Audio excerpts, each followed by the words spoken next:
रुख करते हैं खेल के मैदान का। दिफाई चैंपियन वेस्टइंडीज समेत श्रीलंका और बांग्लादेश टी20 वर्ल्ड कप से बाहर हो गए। टी20 वर्ल्ड कप सुपर 12 के मैच में श्रीलंका ने वेस्टइंडीज को 20 रन से शिकस्त दे दी। श्रीलंका ने मुकर्ररा ओवर्स में 3 विकेटों के नुकसान पर 189 रन बनाए। हदफ के ताक़ुब में वेस्टइंडीज की टीम 169 रन बना सकी।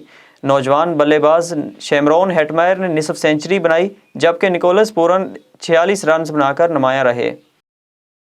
डीजे ब्रावो का इंटरनेशनल क्रिकेट से रिटायरमेंट का ऐलान। वर्ल्ड टी20 कप में श्रीलंका के खिलाफ शिकस्त के बाद दिफाई चैंपियन वेस्टइंडीज टूर्नामेंट से बाहर हो गई।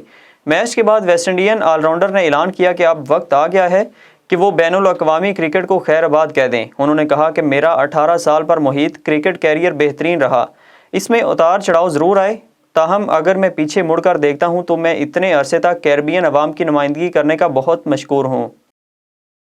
मेरी कोई भी बेटी सोशल मीडिया पर नहीं। पाकिस्तान के साबिक कप्तान और साबिक स्टार ऑलराउंडर शाहिद अफरीदी ने अपनी बेटियों के सोशल मीडिया अकाउंट की तरदीद की है। उन्होंने पोस्ट में बताया कि मेरी बेटियों के नाम से बने अकाउंट को नज़रअंदाज कर दें।